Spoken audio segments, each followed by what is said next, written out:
आज की तारीख में 34 बेड है।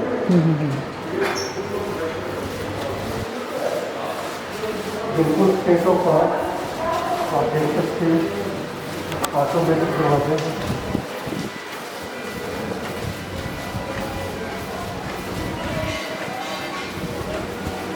इसमें एक सेक्शन ये है जिसमें 6 मरीज हैं।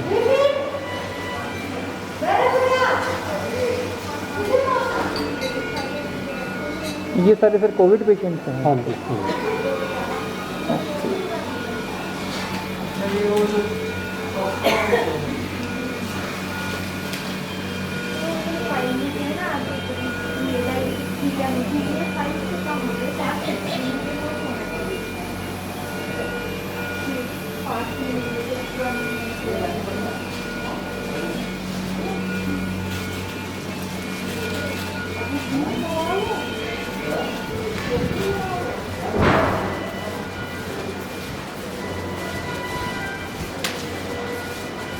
ये मेन सेक्शन है, लिफ्ट है। जो सेंट्रल मॉनिटर है, स्टेशन वगैरह।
ये ट्रीटमेंट रूम से छोटा प्रोसीजर करना होता है, उसके लिए रखा हुआ है।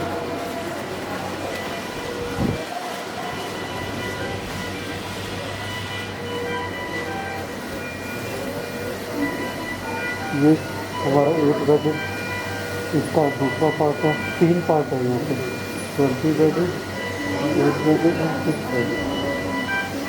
दोस्तों, जैसा कि अभी आपने देखा कि हमने आईसीयू जहां पर कोविड पेशेंट्स हैं, मॉड्यूलर OTPJMS के, वहां का जायजा लिया डॉक्टर सुरेश सिंगल के साथ। डॉक्टर सुरेश सिंगल के बारे में आपको बता दूं कि ये department of anaesthesia and intensive care के जो हैं हेड हैं और सीनियर प्रोफेसर भी हैं।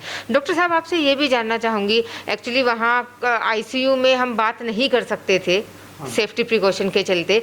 अब आपसे मैं ये जानना चाहूँगी कि यहाँ पर जो मरीज़ रखे हैं गए हैं आईसीयू में, कितने सीवियरिटी वाले जो मरीज़ हैं यहाँ पर भर्ती हैं?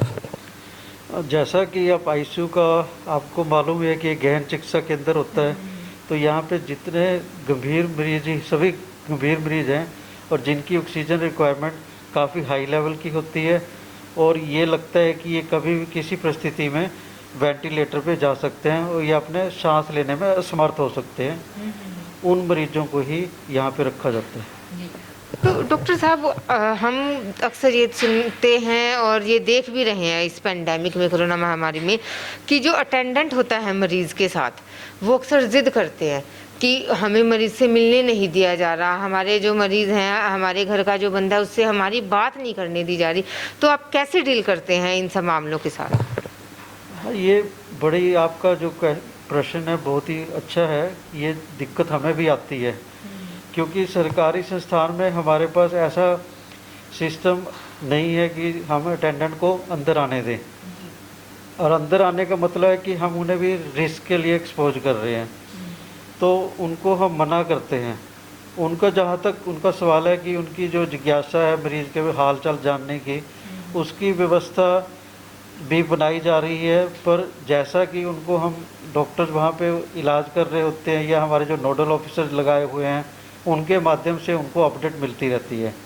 पर अभी 1-2 दिन में हमारी जो वाइस चांसलर जी थे, वो मुख्यमंत्री जी के सुझाव पर हमने 2 बार दिन में उनको मरीज़ के हालचाल के बारे में बताने के लिए स्मार्ट टेलीफोन का बंदोबस्त किया है और उसमें उस प्रक्रिया से हम फिक्स समय के ऊपर सुबह और शाम मरीजों का अटेंडेंट का जो कि नंबर वहाँ पे रजिस्टर्ड होगा उस पर उनको उनके बारे में अवगत कराएंगे।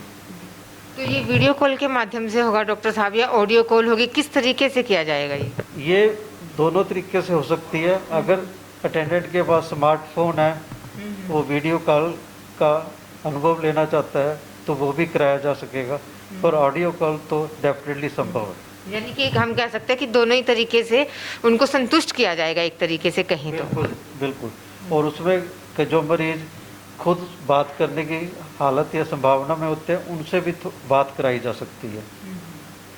डॉक्टर साहब एक और सवाल आपसे जानना चाहेंगे कि अक्सर हम देखते हैं कि जो सरकारी अस्पताल है वहाँ पर अगर ह्यूमन पावर हम कहें उनकी कमी बहुत रहती है ना।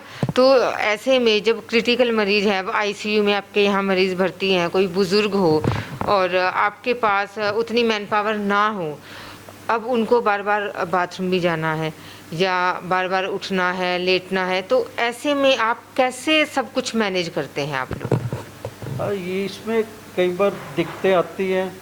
कई बार तो हमारे वहीं पे जो स्टाफ है, डॉक्टर्स हैं या नर्सेज हैं, वही सहयोग करते हैं मरीज़ को हेल्प करने का। पर कई बार जैसा कि बताया कि अगर काफ़ी गंभीर मरीज़ हैं, तो गंभीर मरीज़ का मतलब होता है कि वो समय भी आपका ज़्यादा मांगता है। तो उस परिस्थिति में एक दो बार ऐसा हुआ है कि जैसे कोई बहुत ही बुजुर्ग मरीज़ है, उसको बाथरूम या टॉयलेट में जाना है या उसको खाना खाने की समस्या है, तो स्ट्रिक्ट प्रोटोकॉल के हिसाब से उनके अटेंडेंट्स को, जो कि पूरी प्रिकॉशन लेके पीपी किट डालकर अंदर आते हैं, तो उनको अलो किया गया है ताकि वो उनकी जो ज़रूरतों को उस समय थोड़ी समय के लिए पूरा करें और फिर वापस चले जाएं। या फिर इसमें ये भी है कि अगर उनके रिलेटिव भी कोरोना पॉजिटिव है पर वो गंभीर नहीं है, तो नेचुरली सब है कि वो कोरोना पॉजिटिव है पर गंभीर नहीं है, वो आईसीयू में अपने मरीज़ को ज़्यादा अपने आप को संकट में डाले देख सकते हैं या आ सकते हैं। यानी कि जो कोविड पेशेंट है, अगर उन्हीं का कोई रिलेटिव भी कोरोना मरीज़ है, कोविड से ग्रस्त है, तो वो वहाँ जाकर उन्हें खाना भी खिला सकता है और उनकी मदद भी कर सकता है। हमसे बातचीत के लिए और आईसीयू का पूरा अंदर से हमें दिखाने के लिए हम आपके बहुत बहुत शुक्रगुजार हैं। थैंक यू डॉक्टर साहब। धन्यवाद।